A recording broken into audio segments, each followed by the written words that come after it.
जेब में खून की बोतल हो तो नमाज का हुक्म, अगर ब्लड शीशी में रखकर जेब में रखा हुआ हो तो क्या इससे नमाज हो जाएगी? डॉक्टर फहद यूपी से।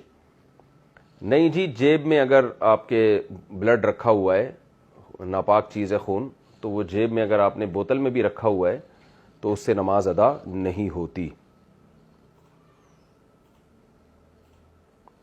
इम्तिहान के दिनों में घर पर नमाज पढ़ना, अगर किसी शख्स के एग्ज़ाम चल रहे हों तो क्या वो इम्तिहानात की वजह से घर पे नमाज पढ़ सकता है जबकि मस्जिद आने जाने में काफ़ी वक्त लग जाता हो?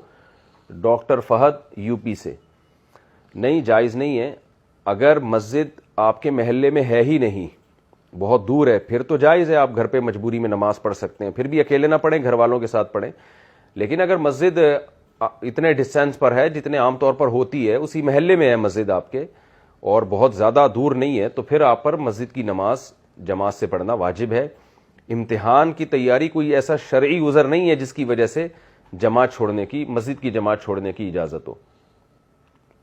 नमाज पढ़ने की ताकीद, मेरे बड़े भाई का नाम नौशाद आलम है, वो आपका बहुत बड़ा फ़ैन है और आपके सारे बयानात वगैरह भी सुनता है। वगैरह से क्या मुराद है? बयानात ही होते हैं, और क्या होता है भाई। लेकिन वो नमाज नहीं पढ़ता। मुझे उम्मीद है कि अगर आप इनसे नमाज पढ़ने को कहेंगे तो वो ज़रूर नमाज पढ़ना शुरू कर देगा। आपसे गुजारिश है कि इस बारे में रहनुमाई फरमाएं। डॉक्टर फहद यूपी से। जनाब डॉक्टर फहद साहब, आप अपने बड़े भाई नौशाद आलम से कहें, बल्कि नौशाद आलम को मेरा ये क्लिप सुना दें कि नौशाद आलम भाई, मैं आपसे एक दरख्वास्त करता हूँ, गुजारिश करता हूँ, आप बयान पाबंदी से सुन रहे हैं, तो अगर नमाज ही नहीं पढ़ रहे तो बयान सुनने का फ़ायदा क्या आपको? तो इसलिए नमाज पढ़ा करें। इस्लाम में शिर्क के बाद सबसे बड़ा जुर्म नमाज का क़ज़ा करना है। इससे बड़ा जुर्म इस्लाम में है नहीं कोई। और सबसे ज़्यादा ताकीद के साथ अल्लाह ने कुरान में जिस चीज़ का हुक्म दिया वो नमाज है। तो जमात से मस्जिद में जाके प्रॉपर तरीके से नमाज पढ़ा करें। कभी सुस्ती हो तो जुर्माना रखें अपने ऊपर। तो नमाज क़ज़ा करना मुसलमान का शेवा नहीं है। इस्लाम का सबसे अहम तरीन हुक्म है नमाज पढ़ना। उम्मीद है इंशाअल्लाह नौशाद भाई आप ख्याल करेंगे आइंदा और बयान सुने, लेकिन नमाज की पाबंदी करें। शौहर हिफ्स करने से मना करे तो क्या करें? मुझे हिफ्स करने का बहुत शौक है, मैंने एक पारा हिफ्स कर लिया है, दूसरा पारा शुरू होने वाला है। मेरा शौहर मुझे इससे मना करता है। इस सूरत में मेरे लिए क्या हुक्म है? सना खान इंडिया से। देखिए, हिफ्स करना फ़र्ज वाजिब नहीं है, जायज़ काम है। तो शौहर, जायज़ क्या बल्कि बाइसे सवाब है और बहुत ज़्यादा सवाब की बात है। तो शौहर अपनी बीवी को जायज़ काम या सवाब के काम से उस वक्त रोक सकता है जब उसमें शौहर का कोई हक ज़ाया हो रहा हो।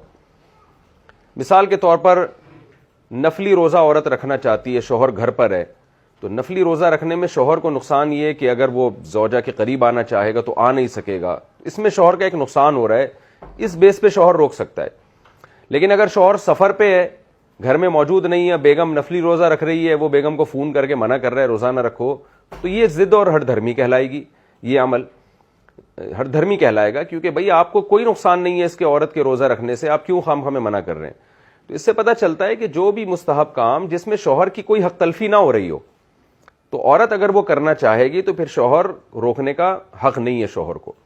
तो अगर आपके हिफ्स करने से शौहर के हुकूक, जो लाजिम हुकूक हैं, उसकी जो लाजिम खिदमत है, उसमें रुकावट बन रही है ये हिफ्स करना, मिसाल के तौर पर शौहर को टाइम पे खाना नहीं मिलता, आप हिफ्स में लगी हुई हैं, या ये कि और कोई नुकसान हो रहा है शौहर को, तो फिर तो शौहर रोक सकता है। लेकिन शौहर को कोई नुकसान नहीं हो रहा, उसके जो भी वाजिब हुकूक हैं वो प्रॉपर अदा हो रहे हैं, तो फिर खामखा में शौहर पर लाजिम नहीं है, शौहर के लिए ये जायज़ नहीं है कि अपनी बीवी को किसी काम से रोके, इसलिए कि उसकी भी अपनी एक लाइफ है, तो वो कर सकती है, हिफ्स कर सकती है, कोई नुकसान, उसमें कोई गुनाह नहीं है।